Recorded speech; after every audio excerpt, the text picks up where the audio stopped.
Let's go.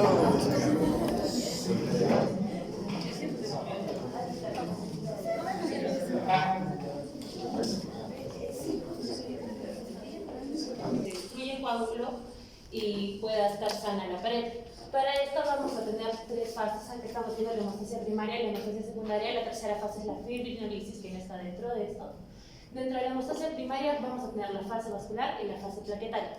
¿Qué va a pasar? Estos van a actuar conjuntamente para formar lo que es un tampón plaquetario, ya lo voy a explicar después, pero lo importante es que la fase vascular se va a producir por una vasoconstricción.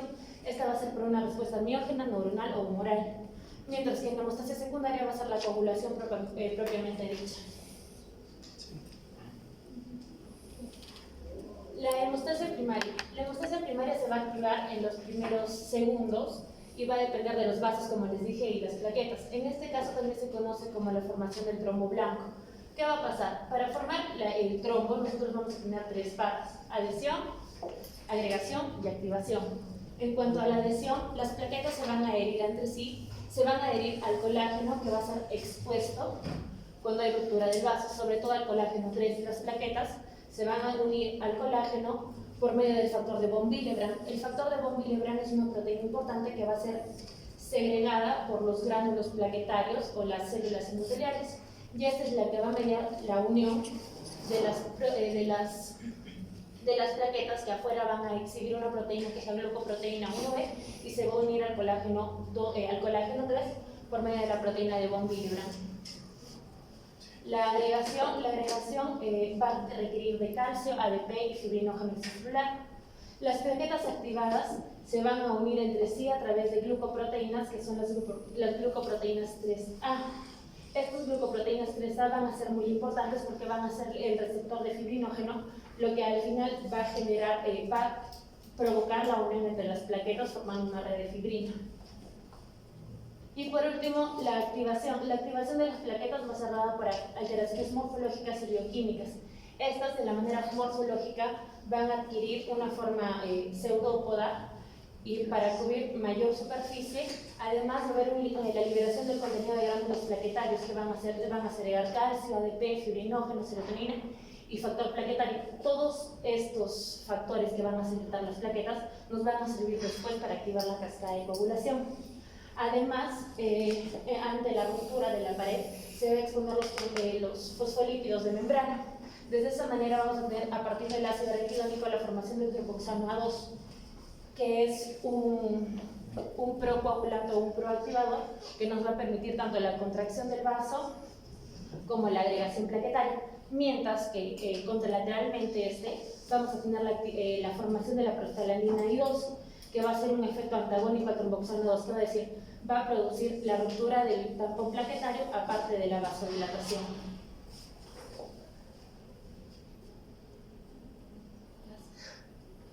La hemostasis secundaria. La hemostasis secundaria es conocida como la coagulación. La coagulación es un conjunto de fenómenos bioquímicos que van a transformar la sangre del estado líquido al sólido y va a estar mediado básicamente, o gracias al fibrinógeno, se va a crear una red de fibrina insoluble que va a impedir la extravasación de sangre.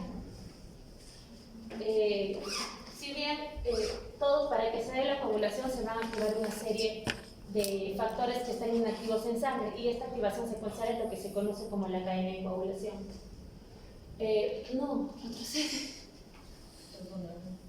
Ya.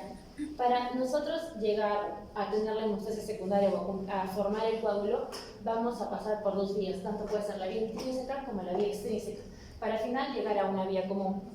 La vía intrínseca van a ser elementos de la sangre. Es mucho más lenta y eficaz que la vía extrínseca, va a demorar de unos 10 minutos. Esta, más que todo, se debe a la activación de un sistema de contacto que se da cuando se produce una exposición de la sangre hacia la superficie. Y el factor del sistema de contacto de exposición es el factor 2. El factor 12, tras activar una serie de otros factores, va a formar un complejo que es el factor protrombina, que es el protrombina intrínseco. Este factor protrombina debe estar creado por el complejo del factor 5, el calcio y el factor 3 plaquetario.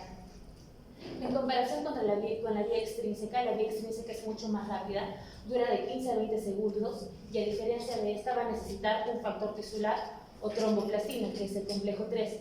Al igual, al final de su activación va a formar un complejo con el factor 5, el factor plaquetario 3 y el calcio, formando igual un complejo de protrombina, pero en este caso extrínseco.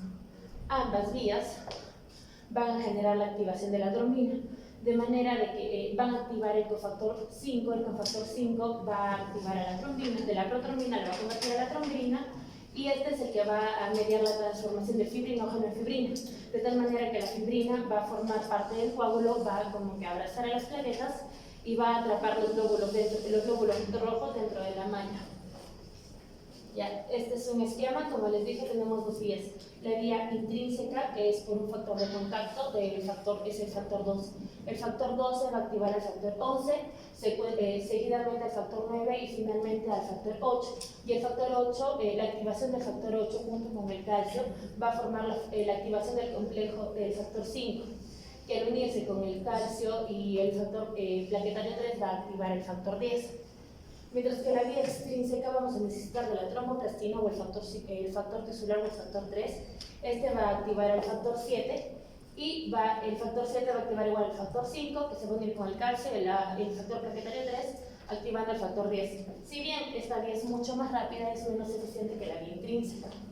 Una vez que tenemos activado el complejo plaquetario, se activa el factor 10. El factor 10 es el que va a activar a la protrombinasa, favoreciendo la activación de la protrombina a trombina activa.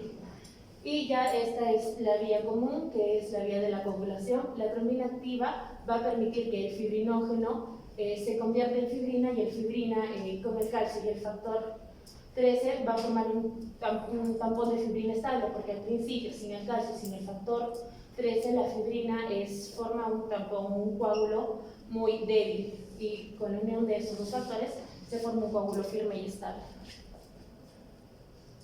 Y por último, la fibrinólisis. La fibrinólisis va a ser la disolución enzimática del coágulo, eliminando los depósitos de fibrina y estableciendo la circulación normal del vaso. Esta, si bien todos los pasos que les he dicho aparecen secuencialmente, ocurren casi al mismo tiempo de la coagulación, y el balance va a determinar si hay el predominio de la fibrinólisis o tanto de la coagulación. ¿Qué pasa? El plasminógeno va a activar a la plasmina, que es el principal cofactor que va a destruir el coágulo, pero para activar el plasminógeno tiene que haber la trombina y el factor activador del plasminógeno tisular. A diferencia de todos los factores, el factor de plasminógeno tisular es secretado por el endotelio sano. Los otros factores son secretados por el endotelio roto o dañado. Este es el que va a regular el nivel, hasta qué nivel se va a extender el coágulo. La plasmina, como les dije, va a limitar que el coágulo se quede solo al tejido que está dañado, va a degradar otros factores de coagulación y además va a actuar sobre la fibrina para romper el coágulo y se restablezca la circulación normal del vaso. Ya, la valoración hemostásica, esto es importante cuando queremos hablar sobre algún tipo de enfermedad hematológica. Lo primero que vamos a ver es el encuentro de plaquetas, que pueden ir de 150.000 a 400.000, otras de 350.000 a 450.000 mililitros, células por mililitro cúbico. Tenemos la fragilidad capilar, que es la prueba de Lazo o Ruppel, que es establecer una presión sistólica en el antebrazo del paciente por 5 minutos, y si encontramos menos de 6 plaquetas es normal. En este caso estamos evaluando lo que es la hemostasia primaria o el número de plaquetas. El tiempo de hemorragia o la prueba de IBI consiste en hacer una pequeña incisión en el lóbulo de la oreja o en el antebrazo, dando una presión para que intente coagular, y lo normal es que se demore de 6 a 7 minutos, igual vemos la hemostasia primaria. El tiempo de coagulación, se pone sangre en un tubo sin ningún tipo de anticoagulante y se mueve cada 30 segundos. De esta manera activamos el factor de la exposición de la vía intrínseca y vemos cuánto tiempo se demora. Lo normal es un tiempo de coagulación de 6 a 10 minutos. El tiempo de protrombina o índice de Quick es un estudio de la vía extrínseca. Se añade a la sangre tromboplastina y calcio, y lo normal es que la coagulación se dé entre los 12 y 15 segundos. El índice internacional normalizado o INR, como lo conocemos, los valores normales son del 0.9 a 1.3. pero más que todo nos sirve para el control con de tratamiento de pacientes con cumarínicos cuando se busca tratar un INR entre 2 a 3. Mientras que el tiempo de tromboplastina parcial activado va a ver la vía intrínseca. Y este tiempo de tromboplastina se da añadiendo a la sangre una serie de sustancias como puede ser un fosfolípido, que es la cefalina, y el kaolin, que es un activador del factor 12, y el calcio, y va a generar una coagulación, y el tiempo normal es de 30 a 40 segundos. En cuanto al sistema hemostásico del recién nacido, vamos a ver que su sistema hemostásico va a ser diferente tanto cuantitativa como cualitativamente del adulto, y al igual que del adulto es un sistema dinámico. Los factores de coagulación en la etapa prenatal se generan a partir de la 10ª semana de gestación. Además, los niveles plasmáticos de los factores 5, 8, 13 y el factor de von Willebrand van a ser iguales o mayores de los del adulto. Si bien los factores de coagulación van a estar presentes conforme vaya aumentando el tiempo de edad del niño, va a aumentar los niveles de los factores de coagulación hasta tener el mismo nivel que los de un adulto. Mientras que los factores de coagulación dependientes de vitamina K, como es el 2, el 7, el 9 y el 10 y la proteína C y S, a diferencia del adulto, van a estar en la mitad, o sea, va a ser la mitad de lo que son el adulto. Además, si bien tienen una cantidad de fibrinógeno parecida a la del adulto, la capacidad fibrinolítica va a estar disminuida. Esto se conoce como el fibrinógeno neonatal y es porque tiene un mayor contenido de ácido ciálico. En cuanto al estar disminuida la fibrinolisis, también va a haber una capacidad disminuida e inhibitoria de la trombina. Además, en cuanto a las plaquetas recién aparecen en circulación entre la 5ª y la 6ª semana de edad gestacional. Si bien van a poseer la misma cantidad del adulto, estas plaquetas van a ser hiporreactivas, no van a tener la misma capacidad de respuesta que la de un adulto. Ya. Antes de tocar cada patología detalladamente, vamos a hablar de lo que es el síndrome purpúrico en general. Siguiente, por favor. Ya, vamos a entender cómo se va a llamar síndrome purpúrico al conjunto de patologías hemorrágicas que van a tener que ver con la hemorragia cutánea y la hemorragia mucosa. Este síndrome va a generar lesiones que se van a clasificar según el tamaño, de tal forma que las petequias van a ser lesiones de menos de 2 milímetros y las equimosis de más de 2 milímetros. Y la púrpura va a estar entre estas dos anteriores, que puede ser palpable o no palpable. Tenemos que entender como púrpura la extravasación de los glóbulos rojos hacia la piel por problemas de la coagulación, problemas de los vasos sanguíneos o de la plaquetas. La siguiente, por favor. El síndrome purpúrico se va a clasificar en dos grandes grupos. Primero vamos a tener a los no trombocitopénicos y a los trombocitopénicos. La siguiente, por favor. Dentro de los no trombocitopénicos, la principal causa en los niños va a ser la púrpura de Sheol. La siguiente. Y dentro de las causas trombocitopénicas va a ser la púrpura trombocitopénica idiopática. La siguiente, por favor. La siguiente. Como ya explicó Analu, vamos a hablar un poco de lo que es la trombocitopenia. Las plaquetas se van a generar en la médula ósea a partir de los megacariocitos, que son los precursores de estas. Entonces, en la sangre periférica lo que va a circular van a ser las plaquetas libres, que van a circular de un 70 a un 80% del total, que van a tener en la vía periférica una vida media de aproximadamente 10 días, y el resto se va a encontrar acumulado en el vaso. Como ya dijo Melú, los valores normales del recuento de plaquetas van a estar entre 150 a 450.000 células por microlitro, y se va a hablar de trombocitopenia cuando los valores sean menores a 150.000. Van a haber manifestaciones clínicas de trombocitopenia cuando los valores estén por debajo de 50.000, y va a existir un sangrado espontáneo cuando los valores estén por debajo de 10.000. La siguiente, por favor. Van a existir tres mecanismos de producción de las plaquetas de la trombocitopenia. El primero va a ser una disminución de la producción. Esto va a estar causado por un daño en la médula ósea. Esta va a producir una cantidad eficiente de megacarocitos, que son las células precursoras de las plaquetas. El segundo mecanismo es un aumento en la destrucción, que esto va a estar debido a las enfermedades que ya van a explicar más adelante. Por ejemplo, en el PTI, el sistema inmunitario va a reconocer a las plaquetas como cuerpos extraños y los van a retirar de la circulación. La siguiente, la última va a ser un aumento del secuestro esplénico. Como sabemos, el vaso es un reservorio de plaquetas y todas las patologías que estén asociadas a una esplenomegalia debido al aumento del tamaño del órgano va a aumentar la cantidad de secuestro esplénico. La siguiente. Ya, para poder diagnosticar un cuadro hemorrágico, lo primero que tenemos que ver es que el paciente esté estable. En caso contrario, tenemos que tomar las medidas pertinentes para poder estabilizarlo, para posteriormente realizar una historia clínica detallada, un examen físico y exámenes de laboratorio. La anamnesis tiene que estar orientada a buscar un historial hemorrágico tanto en el paciente como en la familia. Y vamos a tener en este cuadro algunos signos que nos pueden orientar para los diagnósticos. Por ejemplo, en la hemofilia, como ya voy a explicar más adelante, va a estar ligada al cromosoma X, de tal forma que al momento de hacer la anamnesis vamos a encontrar un patrón familiar hemorrágico únicamente en los varones. La siguiente, por favor. Como ya hemos dicho, los síndromes sulfúricos pueden ser no trombocitopénicos y trombocitopénicos. Entonces, después de haber realizado los exámenes de laboratorio, si encontramos que el recuento plaquetario está normal o elevado, probablemente estén implicados los factores plasmáticos o se deba a una trombostenia, una vasculitis o al daño del vaso sanguíneo.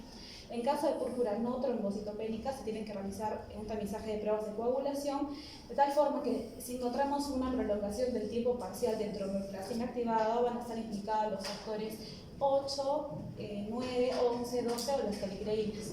Si tenemos una prolongación del tiempo de protrombina, van a estar implicados los factores 1, 2, 5, 10 o la vitamina K.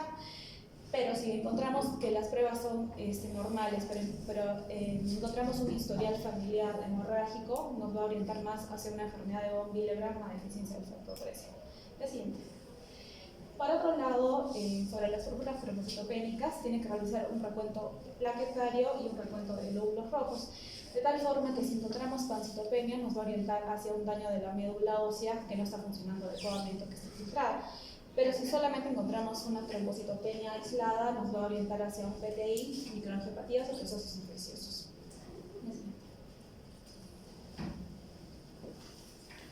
Ahora, continuando con el tema, vamos a hablar sobre PTI o púrpura trombocitopénica inmune. Ahora, es una trombocitopenia aislada, generalmente inmune, y que tiene una causa desconocida y su fisiopatología también aún no está completamente revelada. Se desencadena en ocasiones por una infección viral previa o algún factor ambiental que afecte la inmunología del paciente, ¿no? También vamos a encontrar que se encuentra en pacientes que reciben ciertos fármacos o mujeres embarazadas que han recibido tratamientos, que vamos a ver más adelante. Vamos a ver también que como parte de este factor ambiental, el cambio de temporada, sobre todo en los niños, va a manifestar la expresión de esta enfermedad. El rango de presentación de la enfermedad puede ir desde su forma sintomática hasta su forma mucocutiana o con sangrados mortales, que vamos a ver más adelante que se van a clasificar en ciertos grados. El 15% de los sangrados llevan a las hospitalizaciones, pero de estos 15, solo la tercera parte, o sea, el 5% de los sangrados son severos y van a representar un peligro. Tenemos que tener en cuenta también que el cuadro de sangrado en este paciente es el síntoma característico, pero a veces se puede presentar con rasgos de fatiga crónica o problemas que incluso nos llevan para el otro lado. Esta enfermedad prácticamente nos va a provocar hemorragias, pero en algunos casos especiales vamos a ver que lleva para ambos extremos, para las hemorragias y para la trombosis venosa. Y vamos a ver también que se presenta un riesgo, el riesgo de tromboembolismo venoso que lo hace peligroso a la hora de dar el tratamiento a estos pacientes, ¿no? Por eso debe tener un seguimiento y un cuidado en la hospitalización bastante especializado, ¿sí? El 70% de los pacientes adultos desarrollan normalmente la enfermedad en su forma crónica, y usualmente los niños van a ser los que presentan la forma aguda, que vamos a ver más adelante cómo son cada uno. En algunos pacientes presentan un episodio sangrado seguido de su remisión, usualmente en los niños, ¿no? Esta remisión puede ser espontánea o por el tratamiento que se suele tomar y suele demorar entre meses, semanas o años. La incidencia se encuentra bastante variada. Se encuentra de 2 a 4 casos en personas adultas por cada 100.000, o en niños se encuentra, sobre todo hay un pico que sí, hay un pico de incidencia entre los 2 y 6 años, que va a ser el pico más alto, en donde se presenta justo la forma aguda de la enfermedad, ¿no? Y es una de las causas más comunes de trombocitopenia sintomática en los niños, ¿no? Es la que nos va a presentar las petecas, las himosis, lo que nos han hablado. Como les había dicho antes, que se encuentra frecuente en los cambios de estación. Tiene una historia de un cuadro febril previo, o sea, tiene un cuadro gripal viral de unos 7 a 21 días antes del inicio abrupto del cuadro hemorrágico. Ahora, existe la primaria o secundaria. Primaria, que es enteramente genética, inmune, y la secundaria causada por otras patologías. Como les dije, puede estar relacionada a enfermedades virales previas, a otras enfermedades sistémicas como lupus eritematoso, VIH, deficiencias inmunológicas de otra clase, o también a los efectos secundarios farmacológicos que vamos a tocar más adelante. La primaria va a estar mucho más relacionada a autoanticuerpos que van a atacar los antígenos de membrana y van a alterar estos factores de coagulación. ¿Sí? Ahora, en la fisiopatología vamos a ver que es muy compleja y, como les dije antes, no está completamente descubierto todo, pero sí se sabe que en los macrófagos del vaso y del hígado va a haber la tirosinquinasa esclénica, que va a activar el receptor gamma y este va a hacer que se expresen más los anticuerpos. Y vamos a ver que se van a pegar a la superficie del megacariocito, tanto como en la superficie de las plaquetas. Y esto va a determinar las dos vías que tiene la fisiopatología, hasta donde se sabe, ¿no? Como dije, va a haber una vía que va a detener al megacariocito, va a impedir su crecimiento y su maduración, que va más adelante a generar las plaquetas, como sabemos, y el otro que va a alterar la mediación por vías del complemento, ¿no? Y que van a alterar la expresión de los linfocitos T helper, que usualmente se necesita cierta cantidad de linfocitos T helper reguladores, pero vamos a ver que con la mayor expresión de estos factores se va a tender el linfocito a generarse, a convertirse en T helper 1 y T helper 17, y ya no T helper reguladores, que van a ser los que impulsan los mecanismos de coagulación. Bueno, como les dije, una de las vías es la inhibición del megacariocito, cuando se pegan los anticuerpos en la superficie del megacariocito, Pero es curioso que solo se van a detectar estos anticuerpos antiplaquetarios en el 50% de los pacientes. Entonces, este otro 50% de los pacientes va a estar sin estos. No quiere decir que no tenga la enfermedad o que la prueba no sea sensible o específica.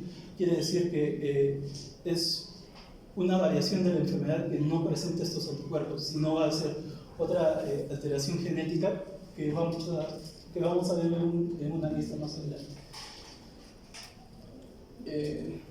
Sí.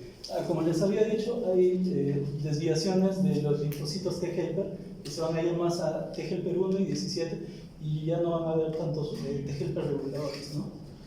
Y bueno, y en esto está mediando el CD18. ¿Sí? Bueno, ahora el PTI agudo en el niño en el 90% de los casos se autolimita en un periodo de 3 a 6 meses sin tratamiento. Y si el cuadro perdura, se está haciendo crónico o persistente, ¿no? Y ya entra a otra categoría y recibe otro tratamiento.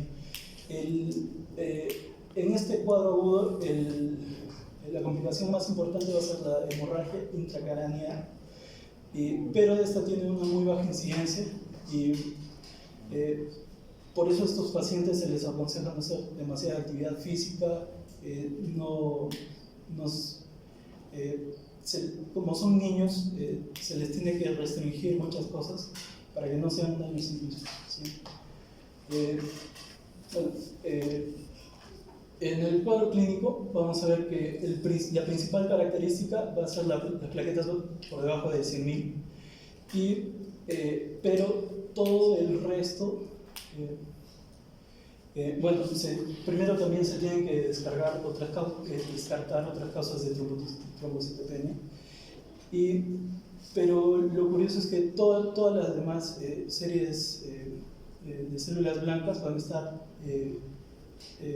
perfectamente bien, ¿no? Va a haber ninguna alteración. Y si hay alguna otra alteración, nos tiene que llevar hacia un diagnóstico diferencial, ¿no? Esta enfermedad se diagnostica por descarte, no es por primera intención, ¿no?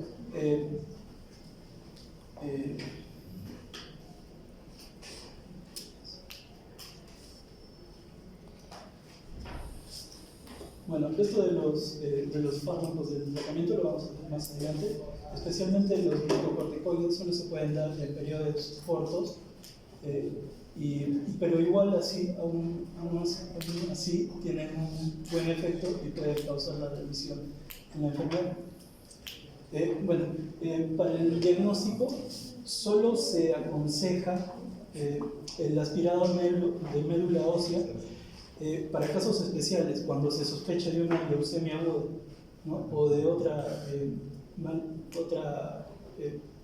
malignidad que nos desvíe de este cuadro, ¿no?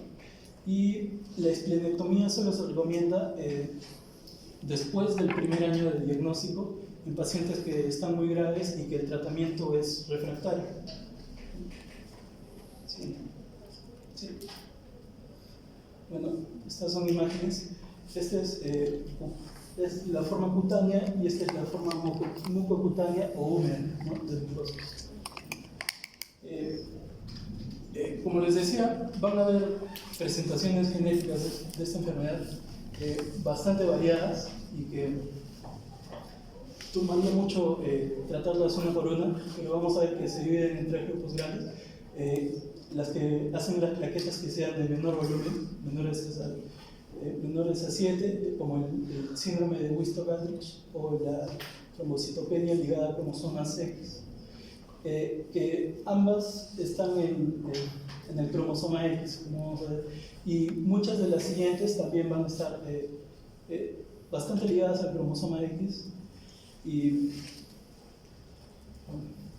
dentro de las que conservan su tamaño normal tenemos los síndromes hereditarios de falla de médula ósea, como la anemia de Fanconi, disqueratosis congénita, el síndrome de Schwab-Diamond, la trombocitopenia congénita amiloecariocítica, el síndrome de TAR, por ausencia de radio, ¿no? El paciente solo va a tener cúbito.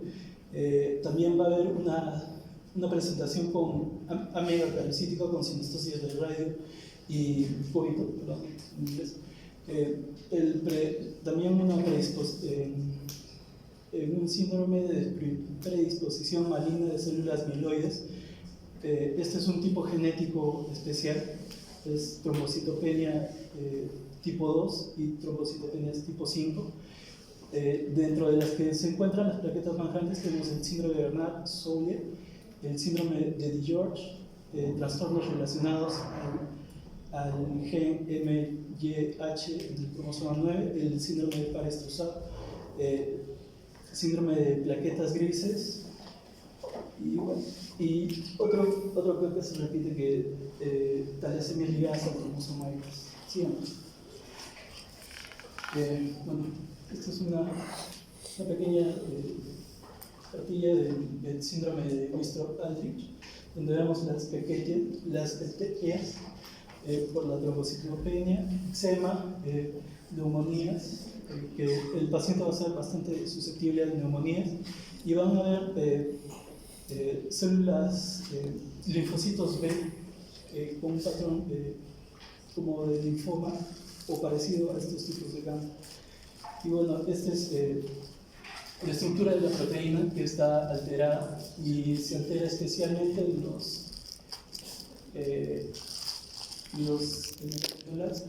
el aminoácido fenilalanina.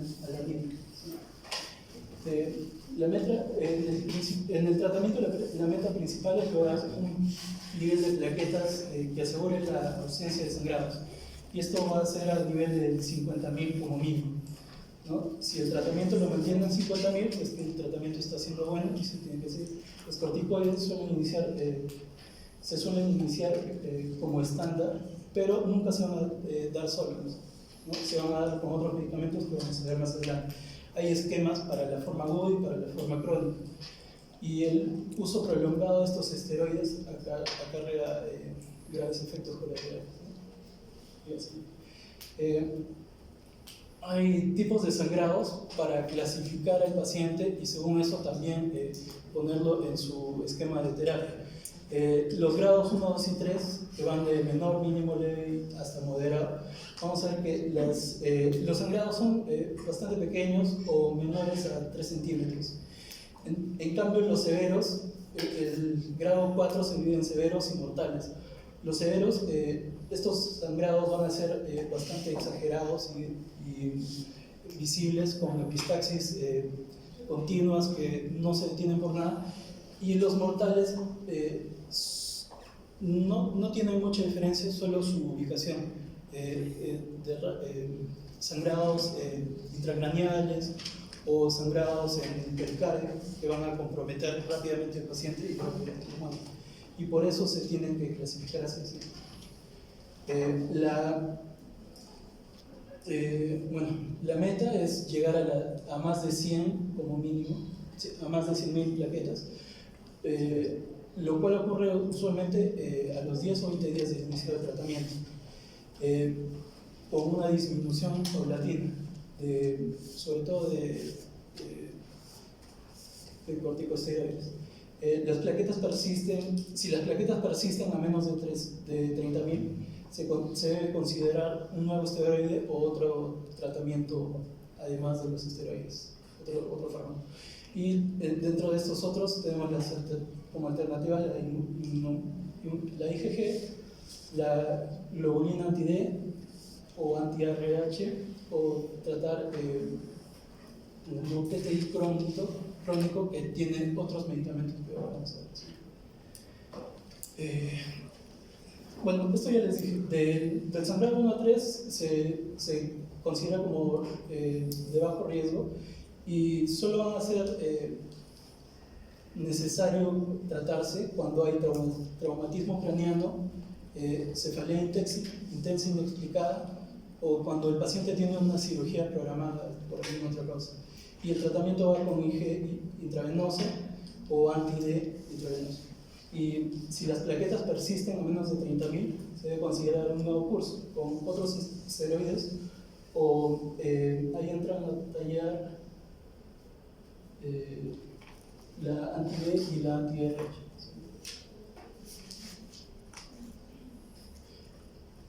El sangrado severo en el grado 4, si no es mortal, o sea, si no está ubicado en algún lugar especial, el tratamiento es de uno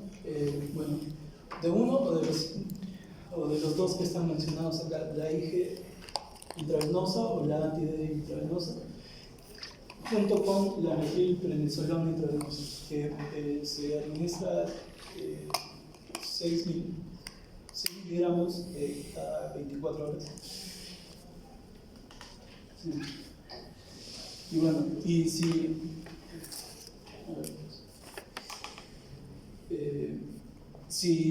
está en peligro mortal el paciente, se tienen que dar transfusiones de plaquetas, metilprednisolona, 3 a 4 días intravenoso, IgIV, anti-D intravenoso, y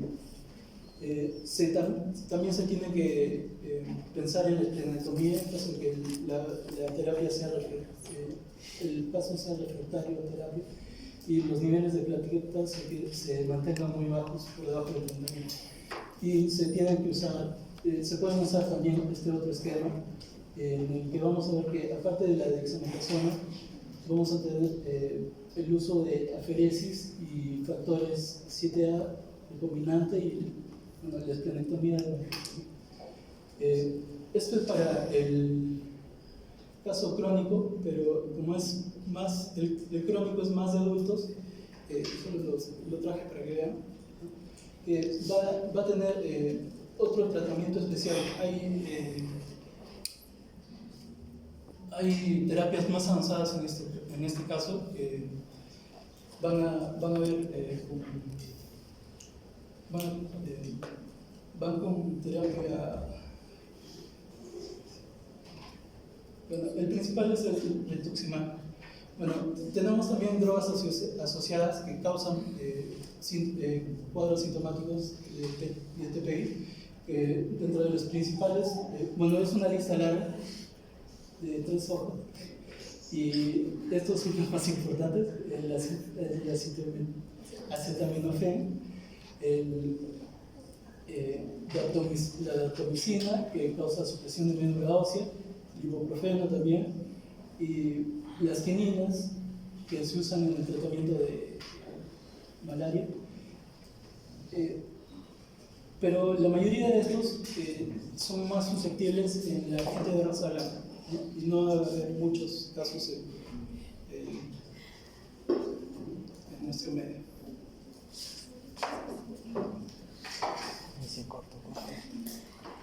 Ya. Yo voy a hablar rápidamente sobre la hemofilia. Siguiente. La hemofilia es un desorden hemorrágico que es hereditario y es congénito y está ligado al cromosoma X. La hemofilia no es contagiosa y se caracteriza por la disminución o ausencia de la actividad funcional de los factores 8 a 9, pero antes. Y vamos a ver que también hay un tipo de hemofilia que afecta al factor 11, son necesarios para la coagulación normal del cuerpo. Bueno, acá vamos a ver que la hemofilia, como es ligada a un cromosoma X, puede arrojar diferentes resultados dependiendo de quién sea el padre que transmite, ¿no? Los hombres con hemofilia van a transmitir hijas portadoras, sin embargo, si estas hijas tienen hijos a su vez, las mujeres portadoras que tengan hijos con un padre no portador van a tener una probabilidad de tener un hijo con hemofilia y una hija portadora. Me olvidé de mencionar que hay un tercio de pacientes con hemofilia que no tienen antecedentes familiares. Esos pacientes han tenido una mutación genética, por lo tanto hay una deficiencia o una inactividad del factor de coagulación. Según el tipo de factor de coagulación que está afectado, tenemos el tipo ABC, el más común es la hemofilia A, la hemofilia clásica y la hemofilia común, que afecta más que todo a los hombres, y el factor afectado es el 8, no el 7, como está acá. El B es también llamado la enfermedad de Christmas, afecta más mayoría a los hombres, y el factor 9 es el que está afectado. Y el tipo C no se habla mucho de él porque no se ha visto mucho en el medio, afecta tanto a hombres y mujeres, y el factor afectado es el 11. Siguiente. Según el nivel de la enfermedad, vamos a ver que hay un nivel leve, moderado, severo, independiente del tipo de factor que está afectado. La clase leve, hay por lo menos 5% de factor activo, hay una hemorragia por traumatismo severo, cirugías, y los episodios son muy infrecuentes. En la moderada vamos a ver que el factor está entre 1 y 5%, la hemorragia es un traumatismo insignificante, y van a haber episodios frecuentes. Y en la severa hay menos del 1% del factor activo, hay hemorragia espontánea, y son episodios muy frecuentes, para lo cual también vamos a ver compromiso de varias articulaciones. Siguiente. Entonces, como les decía, ¿no? El 50% de probabilidad de un hijo con hemofilia, un embarazo de varón en el caso de una madre portadora, y lo mismo con una hija portadora de una madre portadora. Y en el padre con hemofilia habíamos visto que solo genera hijas portadoras y los hijos no los afecta. Sin embargo, si esta hija portadora decide tener hijos, pues ahí vemos cómo se salta una generación, ¿no? La hemofilia. Ya. En la fisiopatología hemos visto que en una persona sin hemofilia, al producirse una lesión o herida, se activa el sistema de coagulación donde se forma la fibrina y que detiene la hemorragia. Sin embargo, en una persona con hemofilia, al producirse esta herida o lesión, el factor de coagulación no se va a activar correctamente, ya sea el 8 y ya sea el 9. No se va a formar la fibrina, o si se forma va a ser una fibrina que no cumple su función correctamente, por lo tal no se va a detener la hemorragia. Entonces, ya les he explicado la cascada, esta es la parte que nos importa, ¿no? Hay una herida, se activa el factor tisular, que se activa el factor 7. El factor 7 acá toma dos caminos, ¿no? Uno es a través de la activación del factor 10, cuando están activados tienen el sufijo A, y la segunda es como una conversión del factor 9, que también activa, ¿no? El factor 10 a través del factor 8. El factor 10 va a activar, a través del factor 5 va a activar la trombina. Y el tercer camino ya es más como una vía de amplificación en caso de que haya una hemorragia persistente y se tenga que renovar el factor 9, entonces se produce a través del factor 11. Y bueno, la trombina es la fibrina, ¿no? Siguiente. En el cuadro clínico, entonces vamos a ver las formas habituales de presentación en los primeros años. Vamos a tener pacientes con equimosis, hematomas grandes del mínimo traumatismo, o sea, un niño que está empezando a caminar, se golpea con un mueble y le sale pues un moretón gigante, ¿no? Y bueno, niños que ya empiezan a tener su primera rotación de dientes y van a presentar sangre bucal. Sí. Además de eso, vamos a tener niños o adolescentes que presentan hemartrosis. ¿Qué pasa? Que la cápsula sinovial, o hay una hemorragia dentro de la cápsula sinovial. También pueden haber hematomas musculares. Vamos a tener también pacientes que presentan un sangrado profuso, ¿no? Es un sangrado que no justifica la gravedad del traumatismo. Y vamos a tener en menos frecuencia, el 2% del periodo neonatal de los hemofílicos, hemorragias cerebrales, ¿no? Ya son casos muy graves. El diagnóstico se da con la disminución de la actividad del factor. La confirmación del cuadro se da cuando el nivel de la actividad ha disminuido en el 50% o solo encontramos 50 unidades internacionales por decilitro del factor, y el déficit de estos factores van a dar un tiempo de tromboplastina parcialmente activada prolongada. Sin embargo, su recuento de plaquetas y su tiempo de protrombina van a estar normales. El diagnóstico diferencial se hace con la enfermedad de von Willebrand. Siguiente. Y bueno, el tratamiento primero, tenemos que tomar medidas de soporte que ayuden a detener, o por lo menos, si no a detenerlo, sostener el sangrado. Entonces tenemos una neumotecnia que es RICE. Ante una herida utiliza RICE, o arroz en español. RICE es porque rest, descanso, del área herida por 48 horas, ice de hielo por 20 minutos cada 4 a 8 veces al día, compresa para reducir la hinchazón y elevar el miembro, ¿no? unos 6 a 10 pulgadas sobre el nivel del corazón. El segundo son el uso de agentes criminolíticos, que ahora más adelante lo vamos a hablar. El número 3 para el tratamiento de la hemofilia tipo A con A de acetato de desmopresina. Es el único tratamiento que funciona en este tipo de hemofilia, ya que en la hemofilia B no tiene efecto alguno. Y bueno, este tratamiento se puede aplicar en demanda, o sea, curativo o profilaxis de episodios, ¿no? Además de esto, también podemos administrar el factor 8 o el factor 9 recombinante altamente purificado. Sin embargo, la ampolla es cara, por eso es muy difícil conseguirlo en el medio. Siguiente. Entonces, los agentes fibrinolíticos tenemos el ácido tranexámico y el ácido aminocaproico. Son útiles como terapia coayudante, sobre todo cuando hemos sangrado glucosa en la nariz o en la boca. Sin embargo, no se pueden utilizar en los sangrados de vía genital o urinaria. Y en general se usa, como les decía, ¿no? Por vía oral localmente, la dosis de 50 a 100 miligramos por kilogramo dosis cada 6 horas. Y bueno, las recomendaciones, ¿no? A un niño que se necesita vacunar, tenemos que usar la aguja más pequeña posible, se tiene que utilizar presión y frío local después de poner la vacuna. Estos niños tienen que limitar sus movimientos bruscos, y si hay un niño que recién está empezando pues a caminar o a gatear, evitar que se golpee muy fuerte y aplicar, ¿no?, lo que les decía del RICE para que no tengan mayor complicación, ¿no? También se recomienda que estos niños mantengan su peso para no tener complicaciones también cuando tengan algún episodio de hemofilia.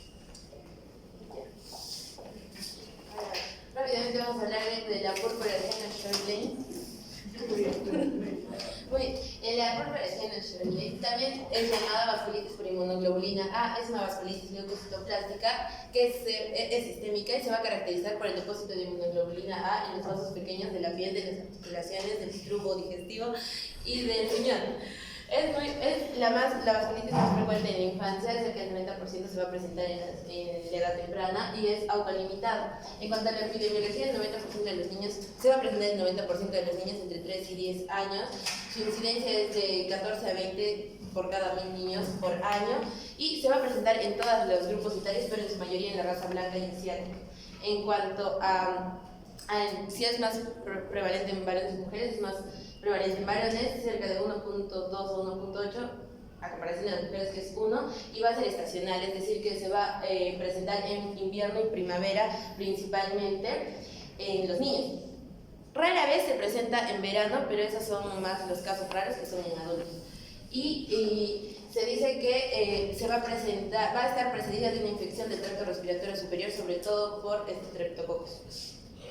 Ahora, la patogenia es desconocida aún, pero se liga a factores inmunológicos, genéticos y ambientales. Como les dije, es estacional y es precedida por una infección, entonces puede ser que la infección predisponga a la enfermedad y los microorganismos que están involucrados en eso van a ser sobre todo el estreptococo beta hemolítico del grupo A, el estafilococcus aureus, el microplasma y el adenovirus. También puede haber los alelos HLA-B34 y HLA-B1 que van a dar la nefritis de la púrpura de Heno-Schönlein, en donde se va a encontrar el aumento de inmunocomplejos circulantes de inmunoglobulina A y depósitos de inmunoglobulina A. También va a haber una alteración en la regulación inmunitaria de origen genético y estos pacientes pueden presentar la fiebre periódica hereditaria o deficiencia de complemento que van a predisponer a la aparición de la vasculitis por inmunoglobulina A. Ahora, las manifestaciones clínicas, hay una tetrada clásica que van a ser cuatro manifestaciones clínicas: la púrpura palpable, la artritis o artralgias, el dolor abdominal o la enfermedad renal. En cuanto a la púrpura palpable, es la que se presenta más. Del 80 al 100% de los pacientes que tengan este tipo de vasculitis va a tener una púrpura palpable, que va a iniciar como ronchas eritematosas urticariales que pueden picar, pero rara vez son dolorosas. Estas van a ser simétricas y van a estar en los puntos de declive como los miembros inferiores o los puntos de presión como las nalgas. Puede evolucionar a petequias o sí, agua púrpura. Y también va a haber un edema subcutáneo que va a estar en dorsos de las manos, dorsos de los pies, va a ser periauricular o testicular también. Ahora, en cuanto a la artritis o artralgia, va a ser transitoria y oligoarticular de 1 a 4 articulaciones. No va a presentar deformidades, sí va a presentar un poco de hinchazón o hipersensibilidad periarticular y va a atacar más que todas las articulaciones grandes de las extremidades inferiores, es decir, caderas, rodillas y tobillos. Rara vez atacan a las superiores, manos, codos o muñecas. Va a haber un dolor considerable y una limitación del movimiento. Aquí el bebé va a negarse a deambular. Ahora, en la manifestación abdominal va a haber dolor abdominal. Este se va a presentar casi en la mitad de los pacientes que presentan este tipo de vasculitis y va a iniciar con náuseas, vómitos, diarrea, hilo paralítico, melena. Estas son las manifestaciones más comunes, pero pueden haber otras que son perforación intestinal o sangrados. Ahora, el dolor gastrointestinal se va a deber a la hemorragia submucosa y al edema. Sí, a la hemorragia submucosa o al edema. Y la complicación más común en cuanto a las manifestaciones gastrointestinales va a ser la invaginación intestinal. Ahora, en cuanto a la enfermedad renal, se presenta del 20 al 54% y esta va a ser frecuente en los niños mayores y en los adultos. Se va a presentar como hematuria microscópica, proteinuria, hipertensión, nefritis evidente, síndrome nefrótico, insuficiencia renal aguda o crónica, pero la enfermedad renal crónica en sí no es muy frecuente en los niños pequeños. Ahora, en cuanto a cómo podemos clasificarlo, hay dos tipos de clasificación. Uno, de acuerdo a la Universidad Americana de Reumatología, que nos plantea estos criterios y nos dice que tiene que tener por lo menos 2 para decir que es este tipo de vasculitis. Debe haber púrpura palpable, la edad de inicio debe ser menor a los 20 años, debe haber un dolor abdominal agudo y en la biopsia se debe ver granulocitos en las paredes de las arterias o de las venas. Ahora, la otro tipo de clasificación es por la Liga Europea contra el Reumatismo o la Sociedad Europea de Reumatología Pediátrica. Aquí nos dice que sí o sí tiene que haber la púrpura palpable, púrpura palpable y a predominio de miembros inferiores y uno más de estos de aquí. Un dolor abdominal, una arteritis o artralgia, un compromiso renal o una biopsia donde veamos el depósito de inmunoglobulina A. Ahora, en cuanto al diagnóstico, es muy sencillo generalmente si es que el paciente viene con la tetrada o viene primero con sus manifestaciones cutáneas, que ya nos va a indicar más o menos qué es. Pero ¿qué pasa si es que el paciente viene con problema renal primero? Tal vez nos puede confundir un poco. En este caso nos vamos a hablar de la anatomía patológica y a reservar la biopsia para estos casos que son más o menos inusuales. Entonces, podemos hacer biopsias cutáneas y en las biopsias cutáneas vamos a encontrar vasculitis de los capilares dérmicos y de las vénulas postcapilares. Acá va a haber infiltrado de leucocitos y neutrófilos. También podemos hacer una biopsia renal en donde va a haber glomerulonefritis endocapilar y proliferativa, que puede avanzar y puede haber incluso imágenes de media luna. Podemos utilizar también en todos los tejidos la inmunofluorescencia para ver los depósitos de inmunoglobulina A en las paredes de los vasos pequeños. También podemos encontrar complemento y inmunoglobulina M. Ahora, los exámenes de laboratorio nos van a ayudar mucho, sin embargo hay que tener en cuenta que ninguna prueba de laboratorio es diagnóstica para este tipo de vasculitis, pero el paciente puede presentar leucocitosis, trombocitosis, anemia, la BCG elevado, el PCR elevado. Las plaquetas van a estar normales, puede haber sangre oculta en heces, una albúmina disminuida o una inmunoglobulina A aumenta.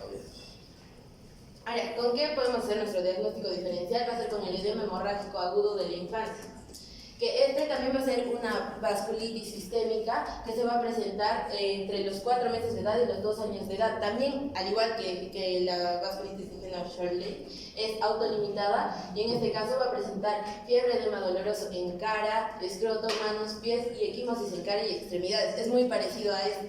Y ocasionalmente, cuando hagamos las biopsias, va a aparecer la inmunoglobulina A. Entonces vamos a estar un poco confundidos aquí, pero dice que Todavía no se sabe si es que son patologías totalmente distintas o es que son sobrepuestas.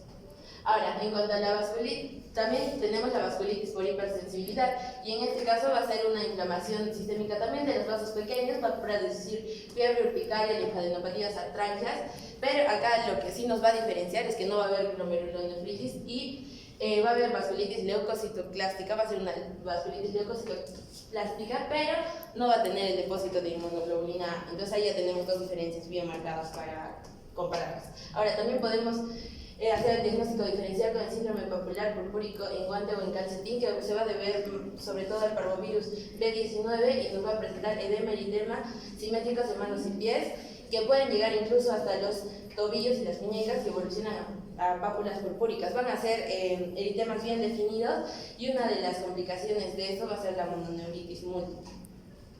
Ahora, ya para terminar es el tratamiento, como saben, la púrpura de Heno-Schönlein si va a ser leve, se autolimita. Entonces lo único que le tenemos que dar para el tratamiento es un tratamiento de apoyo para conservar la analgesia, nutrición e hidratación. Que en caso de la afectación digestiva le podemos dar esteroides, pero esto no va a mejorar el cuadro por sí solo, el síntoma, por así decirlo, y tampoco va a impedir que el daño renal avance. En cuanto a molestias abdominales o articulares, le podemos dar la prednisona, 1 miligramo kilo día durante 1 o 2 semanas. Y en cuanto a enfermedades graves, podemos darles inmunoglobulinas endovenosas y intercambio de plasma. La enfermedad renal la podemos tratar con inmunodepresores como el micofenolato mofetilo o inmunodepresores como la ciatropina. Tenemos complicaciones, la mayor que nos debe preocupar va a ser la insuficiencia renal, va a ser una complicación a largo plazo y generalmente se va a producir después de 6 meses, pero no es muy común si es que al inicio tú has tenido un examen de orina normal. Ahora, los niños que tengan este tipo de vasculitis, se le debe hacer controles seriados de la presión arterial y análisis de orina para ver si es que pueden llegar a nefritis. Ahora, el pronóstico es muy bueno porque se autolimita. Generalmente van a durar 4 semanas y del 15 al 60% va a tener recaídas, pero cada recaída va a ser más lenta. Y generalmente las recaídas son a los 4 a los 6 meses el diagnóstico. Ya, enfermedad de von Willebrand pasa. Se cansa, espera. Ya es el trastorno hemorrágico hereditario más frecuente. La prevalencia es de 1 en 100 y los pacientes con esta enfermedad generalmente debutan con hemorragias mucosas. Para poder establecer el diagnóstico de esta enfermedad debemos preguntar sobre los antecedentes familiares de esta enfermedad o de algunos síntomas hemorrágicos y también se necesitan pruebas analíticas de confirmación pasiva. Ya, en cuanto a los patrones de herencia, es muy diferente a la hemofilia porque aquí todos son autosómicos. La verdad, el rasgo autosómico dominante se trata de la 1, la 2B y la mayoría de los tipos de 2A y 2M. Autosómico recesivo es del tipo 2N y del tipo 3. Afectan igual a hombres y mujeres, pero es más fácil de diagnosticar a una mujer debido a que presentan menorragia y hemorragia postparto. En cuanto a la fisiopatología, la enfermedad de von Willebrand se debe a un defecto en el factor de von Willebrand y debemos saber que el factor de von Willebrand se encarga de anclar las plaquetas al subendotelio lesionado a través de un sitio de unión para las plaquetas y para el colágeno. Como segunda función, sirve como una proteína transportadora del factor 8 y esto evita que se degrade el factor 8 en el plasma. El factor de von Willebrand se almacena en las células endoteliales y en los cuerpos de Weber-Palade en las plaquetas y circula en forma de una glucoproteína multimérica de gran tamaño y al producirse estrés por cizallamiento hay un cambio en la forma de este factor y esto va a facilitar que se unan las plaquetas en un lugar de unión de la glucoproteína plaquetaria y de este modo el factor de von Willebrand recluta las plaquetas hacia el lugar de donde está la lesión y como nos damos cuenta toda esta función es de acuerdo a la forma que toma y es una molécula de alto peso molecular. Ya, lo característico podemos ver hemorragias mucosas, epistaxis, hematomas de fácil aparición, menorragia, también se pueden presentar hemorragias quirúrgicas, sobre todo en una extracción dental o en una amiloidectomía. Y en la enfermedad de von Willebrand tipo 3, que es la más grave, se pueden presentar hemorragias articulares. Ya en cuanto a la clasificación, tenemos que saber que hay defecto cualitativo y cuantitativo. La de tipo 1 es un defecto cuantitativo de leve a moderado, la de tipo 3 es cuantitativo pero grave, donde ya no hay nada de la proteína de von Willebrand, y la de tipo 2 es defectos cualitativos. Pásenles. Ya, en la enfermedad de von Willebrand tipo 1, la variante más frecuente, se presenta en el 60-80% de los casos de enfermedad de von Willebrand, y aquí vemos hemorragias mucosas, epistaxis, menorragia y también hematomas de fácil aparición y posibles hemorragias quirúrgicas. Para hacer el diagnóstico utilizamos la prueba de antígeno del factor de von Willebrand, que si es menor a 30 unidades por decilitro podemos hacer el diagnóstico. También si este antígeno de factor de von Willebrand es menor a 20 y a 30, generalmente se va a deber a un defecto genético del factor de von Willebrand. Si los valores están entre 30 y 50, aún no se ha establecido un consenso de que se pueda incluir una verdadera enfermedad de von Willebrand, pero la mayoría de doctores opta por dar tratamiento a estos pacientes porque presentan hemorragias. Sí. Los pacientes con baja concentración de factor de von Willebrand tienen esta enfermedad debido a un aumento de la eliminación de este factor, y esta enfermedad es la de tipo 1C. Debemos saber hacer ese diagnóstico porque el tratamiento con desmopresina no va a ser eficaz y va a tener que ser tratado con productos que contengan el factor de von Willebrand. Las concentraciones del factor de von Willebrand pueden estar condicionadas por factores externos. Por ejemplo, el grupo sanguíneo, las personas que tienen el grupo sanguíneo O tienen concentraciones disminuidas. El estrés, el embarazo y el ejercicio aumentan las concentraciones del factor de von Willebrand. El hipotiroidismo y algunos fármacos como el ácido valproico van a reducir las concentraciones de este factor. Sí. Ya, la enfermedad de von Willebrand tipo 3 es la más grave, como les dije, y debuta con síntomas parecidos a una hemofilia leve. Aquí vamos a encontrar, aparte de todos los síntomas y signos que ya les dije, hemorragias articulares o hemorragias del sistema nervioso central. El tratamiento es profiláctico o una profilaxis modificada tras una lesión, porque el factor 8 de coagulación también está muy disminuido, está debajo de 10 unidades por decilitro, y se debe tratar con concentrados que aporten el factor de von Willebrand. Sí. La enfermedad de tipo 2A se debe a un defecto en la multimerización del factor de von Willebrand y a una reducción de la actividad cuando se une con las plaquetas. Estas mutaciones van a afectar el ensamblaje y el procesamiento de los multímeros y van a aumentar la proteólisis de este factor secretado. Algunas mutaciones pueden afectar tanto a la secreción como a la eliminación. Entonces, todas las enfermedades de von Willebrand de tipo 2A van a carecer de multímeros de alto peso molecular, entonces va a estar reducida la actividad de este factor y va a estar propenso el paciente a hemorragias. Los síntomas son un poco más graves que los del tipo 1 y la desmopresina puede servir para sangrados menores, pero para una agresión mayor o en una cirugía vamos a necesitar un concentrado que tenga el factor de von Willebrand.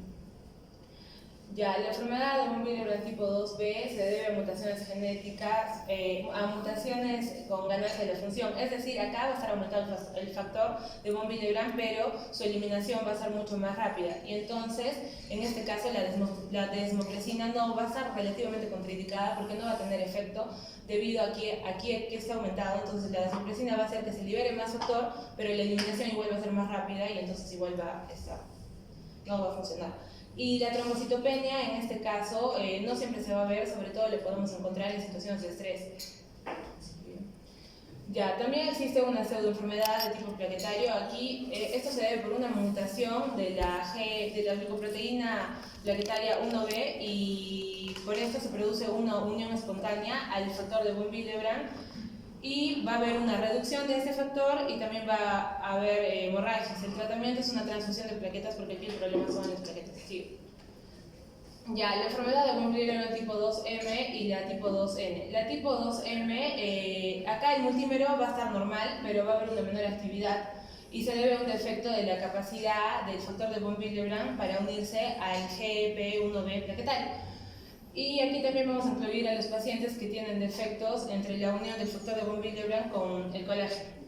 Algunas hemorragias menores se van a poder tratar con la desmopresina, pero el tratamiento general es con concentrados que contengan el factor de von Willebrand. Y la enfermedad de von Willebrand tipo 2N es un defecto en la capacidad de unión con el factor 8 y generalmente vamos a poder confundir este diagnóstico con una hemofilia leve. Entonces debemos sospechar de estos pacientes cuando tengan un factor 8 bajo y no tengan ningún antecedente de hemofilia en su familia. Sí.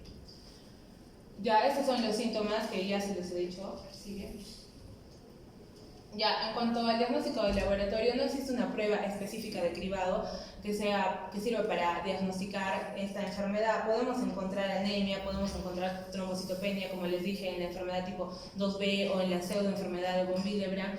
También podemos encontrar el tiempo de tromboplastina prolongado en los que tienen el factor 8 de coagulación disminuido, pero ninguno es específico. Por eso vamos a utilizar todas esas pruebas que están en esta tabla. Podemos utilizar el antígeno del factor de von Willebrand, que mide la cantidad del factor de von Willebrand que está circulando en el plasma. Luego la actividad del factor de von Willebrand, que se utiliza el cofactor de ristoscirtina, y aquí vamos a valorar la actividad, o sea, si se puede unir el factor de von Willebrand a las plaquetas. Luego el cociente entre estas dos, si es menor de 0.7, vamos a pensar en una enfermedad de tipo 2A, 2B y 2.0. La actividad del factor 8 mide la cantidad de factor 8 que tenemos, y si está muy bajo puede tratarse de la tipo 2N y 3. La distribución de los multímeros nos va a permitir identificar los multímeros de alto peso molecular y que van a faltar en la tipo 2A y en la tipo 2B. ¿Sí? Ya, aquí es más específico esta tabla de acuerdo a cada tipo de enfermedad de von Willebrand. Sí.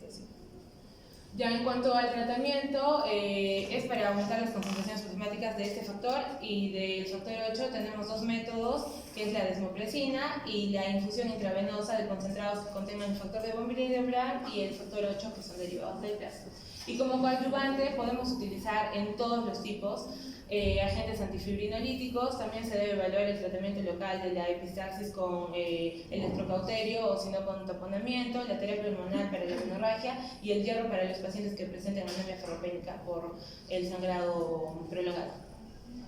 Ya, en general, la enfermedad de von Willebrand tipo 1 puede tratarse con desmopresina, y la desmopresina lo que va a hacer es aumentar el factor de von Willebrand al producir la liberación de los depósitos, a excepción de la 1C, que no va a responder, como ya les expliqué, porque su eliminación está aumentando este factor, pero su eliminación va a ser más rápida. En la enfermedad de von Willebrand tipo 2 y 3, vamos a utilizar concentrados que contengan este factor. Es importante monitorizar el nivel de este factor y también del factor 8, sobre todo para el tratamiento de cirugía y de traumatismos mayores. ¿Sí? Ya, en este cuadro vemos las dosis, los tipos y la forma de administración. La desmopresina, como les dije, es para la de tipo 1 y algunos de tipo 2 puede ser intravenoso o intranasal. Y la dosificación es de 0 a 3 microgramos por kilogramos endovenoso, y si es en spray, un spray en menores de 50 kilos y mayores de 50 kilos, 2. Los concentrados de factor de von Willebrand se utiliza en 3, 2 y la 1 grave, solo es intravenoso y es de 40 a 60 unidades. Aquí tenemos que tener en cuenta que la dosis máxima recomendada es de 24 gramos al día. Y los antifibrinolíticos es para todos los tipos y para las hemorragias mucosas, puede ser vioral o endovenosa, y podemos utilizar el ácido aminocaproico y el ácido tranexámico. Ya, gracias.